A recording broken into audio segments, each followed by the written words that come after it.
Wyoming Territory, August 1879, the wagon jerked to a stop in a cloud of dust and horse sweat. Dusty sunlight cut through the tall prairie grass as the driver, a narrow-eyed man with a voice like dry bark, pointed to the dirt. "You get off now," he said, not even looking her in the eye. Delilah Garner gripped her shawl tighter around her swollen belly. "Please, I can still pull my weight. I just need a day or two. I'll cook, I'll clean." "You lied," the man snapped. "Said you were a widow with no baggage. You didn't say nothing about being with child." He spat in the dirt. "We got enough mouths to feed, ain't tackin' on no burden." The other passengers avoided her gaze. No one moved, no one spoke up. She stepped down, boots hitting the earth with a dull thud. Her skirts brushed the dry grass. The driver tossed her small satchel after her. The wagon rolled on. Delilah stood there alone in the middle of the open plains. Her heart thudded heavily against her ribs. The sun was hot, but her skin felt cold. She was 22, a widow, and 7 months pregnant, and now she was alone. She did not cry, not yet. Instead, she turned and faced the horizon. Somewhere to the west, the sun was starting its slow descent. The grass rippled like waves, gold and green under the wind. She took one step, then another. Each step hurt. Her legs ached, her back screamed, but she walked. She did not know how long she had been moving when she saw the horse. A tall chestnut gelding with dark eyes, standing still near a cottonwood tree. The rider on its back spotted her and nudged the reins. He rode forward slowly, his silhouette backlit by the sun. Delilah stopped. Her knees trembled. The man dismounted before he reached her. He was tall, broad across the shoulders, wore a dusty trail coat and a black hat that shadowed his face, but when he stepped closer, she saw his eyes clear and steady like the sky before a storm. He looked at her belly, then back at her face. "I've been waiting for you," he said. Delilah blinked. "What?" "I saw that wagon pass through town hours ago," he said, voice even. "Heard a woman got thrown off not long after. Figured you'd be heading west on foot. I waited, thought maybe you'd come this way." She stared at him. "Why would you wait for me?" He took off his hat. His hair was a light brown, sun-bleached at the ends. "Because I knew someone would need help." He stepped closer, slow, like he was trying not to startle a wild animal. "Name's Silas Everett. I got a place about 5 miles west of here. Not fancy, but it's safe. Got water, shade. You can rest there." Delilah hesitated. Her body hurt. She was tired and wary. She had trusted a man once. He had left her with nothing but a grave and a child on the way. But this man, Silas, was not pushing. He was waiting. "You do not even know me," she said quietly. "No," he replied. "But I want to." Her throat tightened. "I am Delilah," she said. He gave a small nod. "You hungry, Delilah?" She nodded. He moved to his saddlebag and pulled out dried meat and a tin of beans, then gestured toward a fallen log under the tree. She sat down slowly, easing her weight onto the wood. He handed her the food, then untied a canteen and passed it over. She ate in silence. He did not speak. He just sat nearby, watching the prairie like he belonged to it. When she finished, he stood and offered his hand. "You ready?" Her eyes flicked to the horse. "I do not think I can ride," he nodded. "You do not have to. I will walk beside you. Horse can carry your things." Delilah stood, legs trembling. Silas placed a hand lightly at her elbow, steadying her just enough, then stepped back. She did not miss how careful he was not to touch her more than needed. They walked slowly, the long grass brushing their legs, the wind humming through the cottonwoods. The sun dipped lower. Shadows stretched out across the land. As they went, Silas pointed out small things. "Deer passed through here this morning," he said, motioning to fresh tracks. "That ridge there, good spot to watch storms. You can see for miles." His voice was steady, calm, like a stream running over worn stones. Delilah listened. And for the first time in days, she felt something that was not fear. They reached a small cabin just as the sun kissed the horizon. Made of pine logs and stone, it sat tucked in a hollow with a small creek running nearby. Smoke curled from a chimney. Silas opened the door and stepped aside. "Go on in, I will get more water." Inside, the cabin was clean and warm. A single bed, a rocking chair, a small table with 2 stools, a shelf with a few books, a braided rug on the floor. Home. She sat on the edge of the bed, running her hand over the quilt. It smelled like pine and something faintly sweet. Silas came back in with water and set it on the table. You can wash up if you want. I will be outside, tending the horse." When he was gone, Delilah washed her face, then lay back on the bed. Her eyes drifted shut. She did not wake until morning. When she opened her eyes, the light was soft and gray. She sat up, heart thudding for a moment, unsure where she was. Then she heard the steady thump of an axe outside. She walked to the door and opened it. Silas stood shirtless by a stump splitting wood. His back was strong, his movements sure. He looked up when he saw her and smiled, quick and genuine. "Morning," he said. "There is coffee on the stove." She stepped outside, wrapping her shawl tighter. "Why are you doing this?" He wiped his brow with his sleeve. "Because no one should be left out on the plains like that. Especially not carrying new life." Delilah looked at him, really looked. "You are kind." He looked down, almost shy. "I just try to do right." She stepped forward. "Thank you, Silas." He met her gaze. "You are welcome, Delilah." And in that quiet moment, with the wind stirring the trees and the sun rising over the hills, something shifted. Something new began, not rushed, not forced, but real. And for the first time since she had stepped off that wagon, Delilah felt like she had landed somewhere solid, somewhere she could stay. The creek behind the cabin caught the morning light, its surface rippling with slow, silver movement. Delilah stood at its edge, her bare toes pressed into the damp soil, the hem of her skirt lifted slightly above her ankles. Her reflection wavered beside a cluster of reeds, blurred by the current. She had been on her feet since daylight, drawn to the water by the quiet. Her back still ached, but less than the day before. She suspected it was the mattress firmer than any she'd slept on in months, or maybe the stillness of the night. No wagon wheels, no whispered judgments, no footsteps pacing too close. "You always up with the first light?" Silas's voice drifted in from behind her, low and easy. She turned, brushing a strand of hair from her cheek. "Not always, but it's hard to sleep when your body feels borrowed." He moved toward her carefully, carrying a small wooden box in one hand. His boots left shallow prints in the mud. "Figured you might want something to do with your hands. Thought about a book, but you don't strike me as someone who wants to sit still too long." She raised an eyebrow. "And what makes you think that? You're out here, aren't you?" He set the box down beside a flat rock. Inside were pieces of leather, a bone-handled awl, and a spool of sinew. "I make my own bridles and pouches. Not the prettiest, but they hold." Delilah crouched beside the box, curiosity sparking in her expression.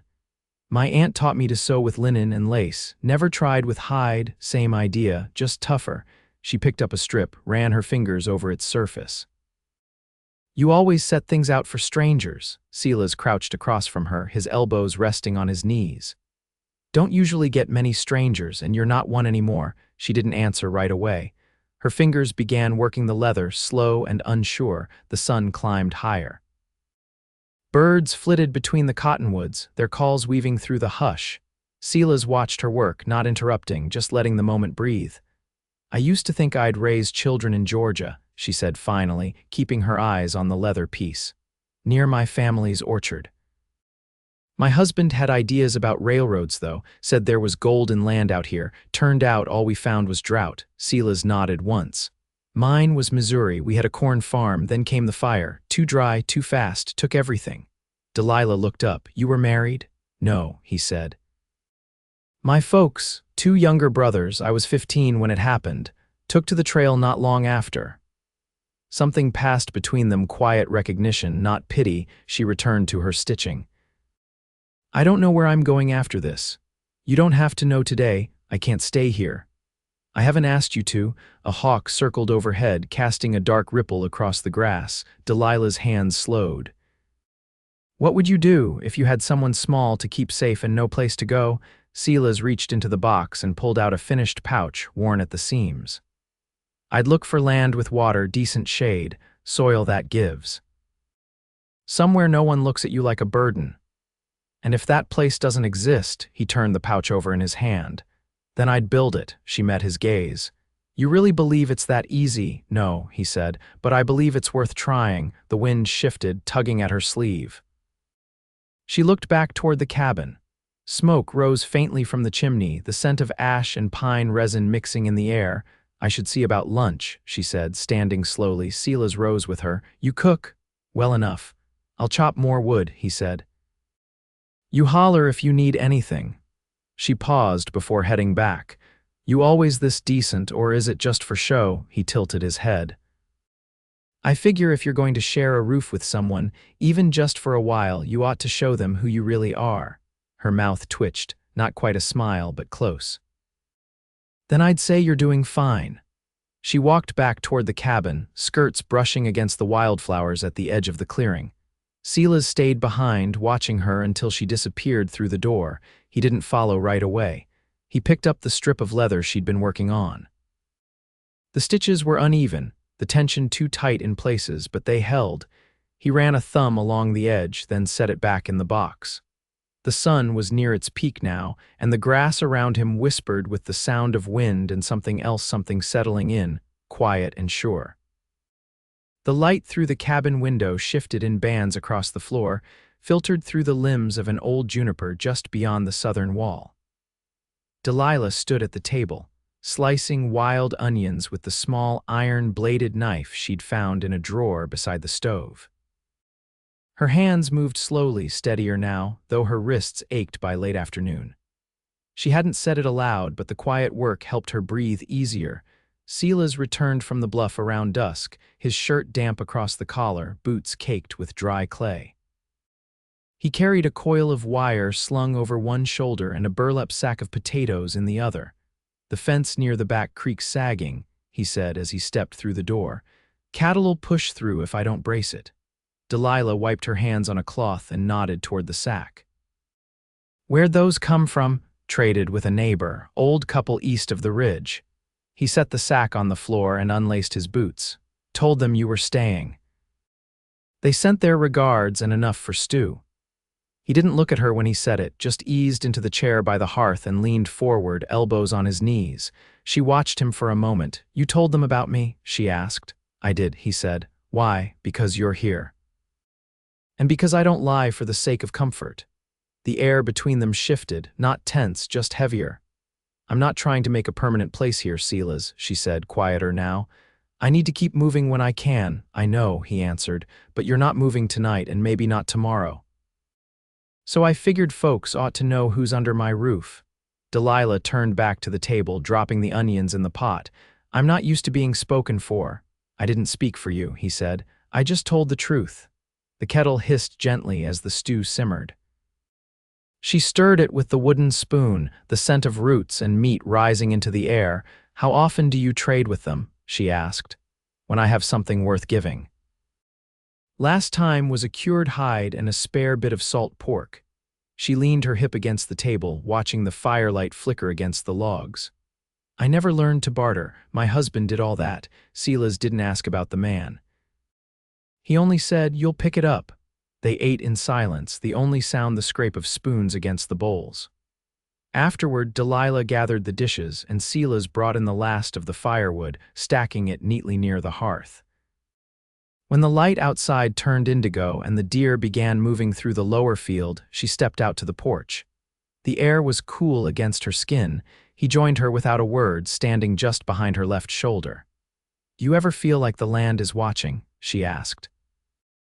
All the time, he said. It remembers. What do you think it remembers about you? He hesitated. Maybe that I stayed when others didn't. She wrapped her arms around herself, not from cold. I didn't want to leave Georgia. But after the fever took my mother and the baby started growing, there wasn't much left to hold me. He didn't move closer, just stood steady beside her. My aunt said I should go back east, that I'd ruined my chances. That no decent man would want a woman who I'm not your aunt, he said, voice low. No, she answered. You're not.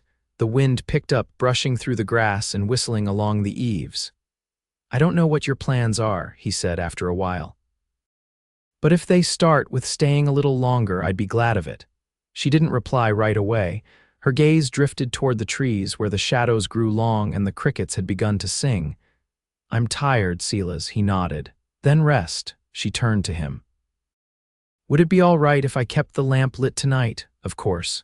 She opened the door, pausing just inside. Did you mean it? About being glad if I stayed a little longer? I don't say what I don't mean. She held his eyes. Then I might. When she closed the door behind her, Silas remained on the porch. He leaned against the post, arms crossed, watching the stars emerge one by one. Inside, Delilah lit the lamp and sat by the window. Her hands were folded over her belly. The child stirred once, gently, and she pressed her palm there in the stillness. She found something she hadn't felt in weeks, the beginning of ease, not certainty. Not yet, but something that could grow. By the end of the week, the rhythm between them had settled into something unspoken, but steady like the way two horses fall into stride without needing reins. Delilah washed linens in the creek while Silas mended the back fence, his hammer ringing out across the hollow in short, purposeful bursts. She'd begun keeping her hands busy with stitching after supper, piecing together a small bundle of cloths for the baby. He never asked what she was making, just nodded when she reached for more thread and kept the fire burning low. Late one afternoon, after a long silence filled only by birdsong and the distant croak of frogs, she looked up from her stitching and said, "What happened to the barn?" Silas didn't look up from the bit of tack he was oiling. Storm 2 springs back.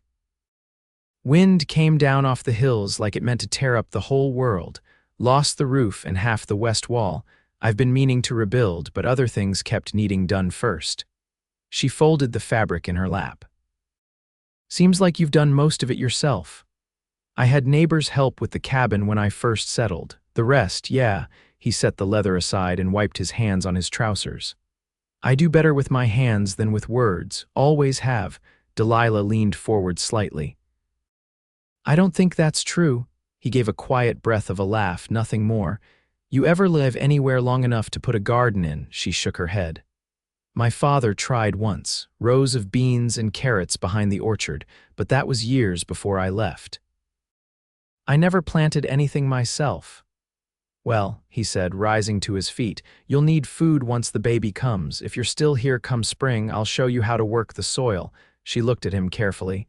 You're not trying to keep me. I'm offering a place if you want it. That's different. Outside, the light shifted to a deeper gold, stretching the shadows across the clearing. He walked to the door, then turned back. You got any cravings yet? She blinked. What? Women carrying sometimes get cravings. One woman I knew ate dandelion greens with honey. Another sent her husband clear to Fort Bridger for molasses and dried pears. Delilah gave a soft, surprised laugh. I hadn't thought about it until now. Silas leaned a shoulder against the doorframe. Well, if something comes to mind, say so. I can't promise I'll find it, but I'll try. She stood slowly, hand at her lower back. You always take care of people this way? No, he said, just you. The words fell quiet between them. He didn't step closer, didn't reach out. But his eyes held steady to hers, and something in her chest softened. That night, a soft rain began to fall. She lay awake longer than usual, the patter on the roof like a lullaby she'd forgotten. The baby shifted once, then settled again. She turned toward the window, and through the wavering glass, she saw his silhouette on the porch, hat tilted back. Legs stretched out before him, as if he meant to keep watch over the whole night. She rose, wrapped her shawl around her shoulders, and opened the door. You should come in, she said, not whispering. He looked over, then nodded. Didn't want to wake you. You didn't. He stood, his boots creaking against the wood. Can't sleep. Not much. They didn't speak as they stepped back inside. The fire had died down to a few glowing coals. She moved to the rocker, lowering herself carefully, and he poured warm water into a tin mug from the kettle hanging near the hearth. She took it with both hands. Thank you. He eased onto the floor near the hearth, arms resting on his knees. I've been thinking about the barn. She looked over the rim of the mug. What about it? If I start reframing the west wall soon, I could finish by frost. Would give you a dry place to keep firewood, maybe even a space for a cradle. Delilah held his gaze. That sounds like a plan someone makes when they're not expecting someone to leave. He didn't look away. I'm trying not to expect anything, but I can still want. She set the mug down slowly. I don't know what kind of life I'll have after this baby comes, but I do know I want it to be quiet. Steady, not just surviving, Silas nodded once. Then we want the same thing. The fire cracked softly. Outside, the rain tapped against the earth in a steady rhythm, like a slow heartbeat. She rose and crossed the short space between them. He didn't move, didn't speak.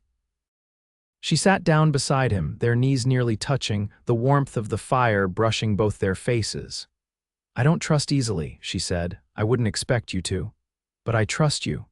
He looked at her then, not surprised, only quiet. She reached for his hand and laid it gently over her belly. The child stirred. A soft nudge beneath his palm, Silas's fingers stilled, then closed over hers in the hush that followed. Nothing needed saying. Not yet. But something had taken root, quiet and certain, like the promise of spring beneath a field of snow. The first frost came with a hush, silvering the grass and glazing the porch railings in a thin, glinting crust. Delilah stepped outside wrapped in Silas's old wool coat, which hung large over her shoulders, the sleeves cuffed twice. Her breath clouded the air as she leaned against the post, watching the earth stiffen beneath the early sun. Inside, she'd left a kettle warming, and the cradle Silas had built with cedar and pine sitting near the hearth. He'd never spoken much while shaping it, only sanded each curve with quiet focus, testing the joints with his hands, not words. That morning, the child nestled against her chest in a sling stitched from an old flannel shirt. He had arrived 12 days earlier during a night that broke open with wind and pain. Silas had stayed nearby but not too close, fetching water, heating cloths, never crossing the line she hadn't asked him to. When the baby finally came, red-faced and strong-lunged, Delilah had wept into his tiny shoulder without knowing why. Now, in the early light, she pressed her cheek to the top of the infant's head and exhaled slow. "You're early," Silas said behind her. His boots scuffed lightly against the boards, and he handed her a cup of warm barley tea. "I stoked the stove, should be warm again soon." "I wanted to see the frost," she said. Back home, the first frost always meant we'd made it through the worst of the year. He looked out over the field.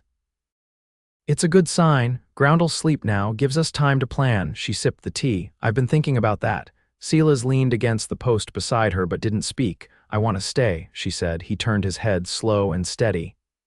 "I don't mean for a season," she continued.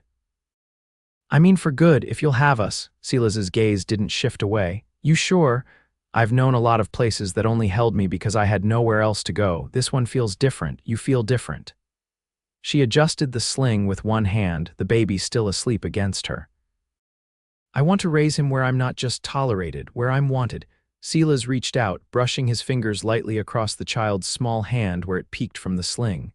"Then you're home now." The kettle inside began to hiss. Delilah turned to go in, but Silas caught her hand gently. "I've got something," he said. "Been waiting till you were rested." He stepped inside and returned with a small cloth bundle.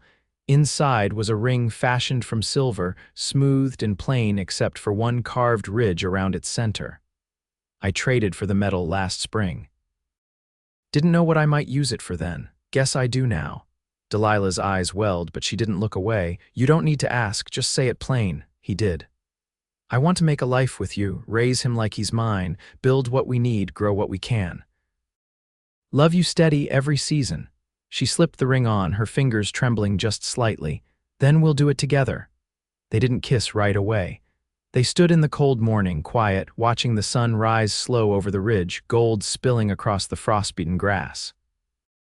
When she leaned into him, he wrapped his arm around her back, his palm resting over the sleeping child's spine. That winter, they sealed the cracks in the cabin walls and lined the windows with heavy cloth. Silas taught Delilah how to mend tack and sharpen tools. She taught him how to bathe a baby without scalding his feet or soaking the floor. In the evenings, they read aloud from the shelf of books, trading pages as the fire burned low. By spring, she'd turned up a patch of earth near the cabin and planted beans and beets in careful rows. Silas added a fence around it, not because he didn't trust the deer, but because he liked the way she smiled when he built things for her. They married beneath the cottonwood tree by the creek, with only the wind and the birds to witness. She wore a dress sewn from linen she'd bartered for, and he wore a clean shirt and his best boots. He carved her initials into a cedar post near the porch and wrapped his arm around her waist as they watched the baby take his first toddling steps on the soft grass. In the years that followed, they added more to the cabin: a second room, a loft for storage, a lean-to for tools. Silas built a smokehouse and a small shed for livestock. Delilah kept a journal in a drawer near the stove, recording each planting, each harvest, each day her son grew taller. They didn't speak often of what had come before the wagon, the hunger, the sharp-edged loneliness, but it lived quietly between them, understood and honored. It made the peace they found all the more solid. And in the long evenings, as the sun dipped behind the hills and the baby, now a boy, lay sleeping in his bed, they sat together on the porch with their fingers laced, watching the land they'd claimed together breathe beneath the stars. They had built a life from nothing but kindness, patience, and the slow, sure trust that comes when two people choose each other every day, and they never stopped choosing.